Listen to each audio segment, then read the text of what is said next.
MotoGP adalah panggung kompetitif yang tidak mengenal belas kasihan. Tidak semua pembalap yang tampil luar biasa di tim satelit mampu mempertahankan kualitas tersebut setelah melangkah ke tim pabrikan. Tekanan yang lebih tinggi, motor yang lebih kompleks, ekspektasi yang besar, serta dinamika internal yang berbeda seringkali mengubah impian promosi menjadi masa-masa paling sulit dalam karir seorang pembalap. Beberapa di antara mereka bahkan sempat dianggap calon juara dunia, namun justru merosot performanya ketika mendapat kesempatan di tim utama. Kali ini kita akan mengulas 5 pembalap terkenal yang mengalami fenomena serupa. Bersinar di tim satelit, namun meredup ketika masuk tim pabrikan.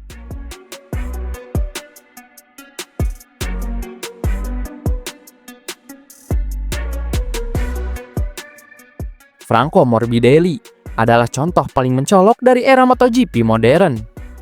Ketika membela tim satelit Petronas Yamaha pada musim 2020, Morbidelli tampil bak penantang gelar dunia. Ia meraih 3 kemenangan dan 5 podium, yang membawanya mengumpulkan total 158 poin. Catatan ini lebih spesial jika melihat kenyataan bahwa Morbidelli tidak menggunakan motor Yamaha M1 terbaru, melainkan versi spek lama yang secara teori lebih inferior dibanding motor-motor lawannya. Konsistensi dan efisiensinya dalam mengelola ban membuat Morbidelli menjadi ancaman serius bagi Joan Mir dalam perebutan gelar juara dunia musim 2020. Dengan prestasi luar biasa ini, Yamaha mempromosikannya ke tim pabrikan pada pertengahan musim 2021. Namun, transfer tersebut justru menjadi titik awal kemerosotan karir Morbidelli.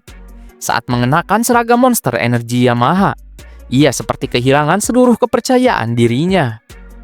Pada musim 2021, ia hanya mampu duduk di posisi ke-17 klasmen. Situasi memburuk pada 2022 ketika ia terperosok ke posisi 19, prestasi terburuk sepanjang karirnya. Pada 2023, meskipun ada sedikit peningkatan, Morbidelli tetap hanya berada di posisi ke-13 klasmen akhir. Motor pabrikan Yamaha yang sangat sensitif dengan gaya balap, struktur internal tim yang sangat berpusat pada Fabio Quartararo, serta proses adaptasi yang terganggu akibat cedera, menjadi kombinasi yang meruntuhkan performanya. Morbidelli menjadi bukti nyata bahwa promosi ke tim pabrikan tidak selalu berarti langkah maju bagi seorang pembalap.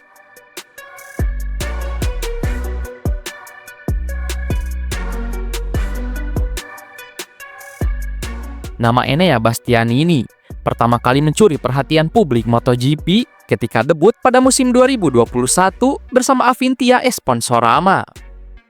Menggunakan Ducati Desmosedici GP19, motor yang sudah 2 generasi lebih tua dibanding motor pabrikan, Bastianini tampil melebihi ekspektasi. Ia berhasil menembus 2 podium dan finish sebagai rookie terbaik. Gaya balap agresif dan kemampuannya menjaga performa ban membuatnya terlihat seperti pembalap yang jauh lebih berpengalaman dari statusnya kala itu. Pada musim 2022, Bastianini pindah ke Gresini Racing. Di tim satelit inilah karirnya benar-benar meledak. Ia meraih 6 podium sepanjang musim, termasuk 4 kemenangan yang didapat dengan duel-duel sengit melawan para pembalap top. Performa gemilang ini membawanya mengakhiri musim di posisi ketiga klasmen akhir, menjadikannya salah satu pembalap tersukses di tim satelit dalam 1 dekade terakhir. Hasil ini membuat Ducati menjadikannya pembalap pabrikan untuk musim 2023. Namun musim pertamanya di Ducati Lenovo Team tidak berjalan sesuai harapan. Bastianini hanya mampu meraih 1 kemenangan sepanjang 2023 dan terjerembab ke posisi 15 klasmen akhir. Cedera di awal musim memang menjadi faktor utama. Namun bahkan ketika sudah pulih, ia tetap kesulitan mengadaptasikan gaya balapnya kepada motor pabrikan Ducati yang dikenal sangat teknis dan sensitif. Pada musim 2024, performanya membaik dengan 2 kemenangan dan berakhir di posisi 4 klasmen akhir, tetapi tidak mendekati level dominan seperti ketika ia membela Gresini. Meski lebih baik daripada musim debutnya di pabrikan, tetap terlihat jelas bahwa versi terbaik Bastianini adalah ketika ia membela tim satelit.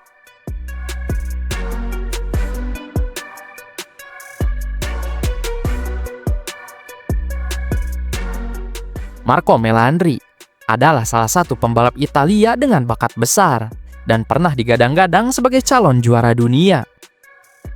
Pada musim 2005, saat membela tim satelit Movistar Gresini Honda, Melandri tampil fenomenal.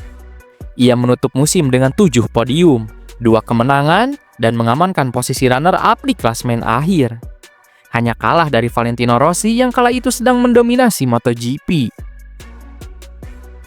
Melandri melanjutkan tren positifnya pada 2006 dengan finish di posisi keempat klasmen, lalu kembali tampil solid pada 2007 dengan menyelesaikan musim di posisi kelima. Berkat penampilan konsistennya selama 3 musim, Ducati akhirnya meminangnya untuk musim 2008. Sayangnya, langkah ini menjadi bencana terbesar dalam karirnya. Melandri sama sekali tidak mampu menjinakkan Ducati Desmosedici generasi awal yang terkenal liar dan sulit dikendalikan. Ia gagal meraih podium sepanjang musim dan hanya mampu finish di posisi ke-17 klasmen akhir. Melandri kemudian mengungkapkan bahwa motor Ducati membuatnya kehilangan arah dan percaya diri, sehingga ia tidak pernah menemukan kembali ritme terbaiknya. Kisah Melandri adalah salah satu yang paling tragis dalam konteks pembalap satelit yang gagal bersinar di tim pabrikan.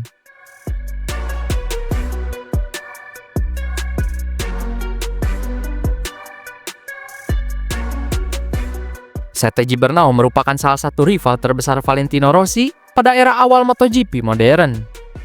Ketika membela tim satelit Telefonica Movistar Honda, Gibernau tampil sangat kuat dan menjadi pembalap yang paling sering menantang Rossi pada musim 2003 dan 2004.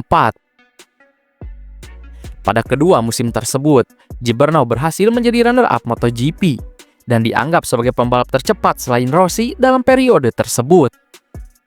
Penampilannya membuat Ducati jatuh hati, dan pada musim 2006, mereka membawanya ke tim pabrikan. Namun, petualangannya di Ducati justru berakhir tragis.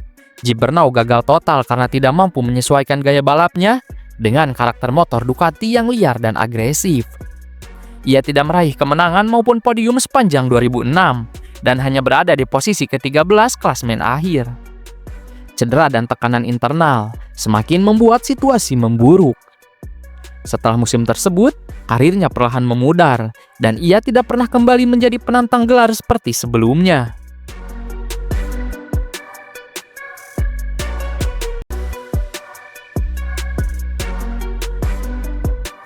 Cal Crutchlow adalah salah satu pembalap paling tangguh dan agresif dalam sejarah MotoGP modern. Hampir seluruh karirnya ia habiskan bersama tim satelit, dan justru di sanalah ia tampil paling kuat. Pada musim 2013, bersama monster Yamaha T3, Crutchlow mencatatkan musim terbaiknya dengan 4 podium, dan finish di posisi kelima klasmen akhir. Penampilan ini membuat Ducati memanggilnya untuk menjadi pembalap pabrikan pada 2014. Namun, hasilnya jauh dari harapan. Crutchlow kesulitan besar mengadaptasi gaya balapnya ke motor Ducati dan hanya mampu finish di posisi ke-13 klasmen akhir, sebuah penurunan drastis dibanding musim sebelumnya. Ia bahkan sempat mengalami banyak DNF dan kesulitan beradaptasi dengan karakter motor yang membutuhkan pendekatan teknis berbeda. Pada musim berikutnya, Crutchlow hengkang dan kembali ke tim satelit bersama LCR Honda. Benar saja, performanya membaik saat kembali membela tim satelit, membuktikan bahwa ia adalah tipe pembalap yang lebih cocok berada di lingkungan satelit ketimbang pabrikan.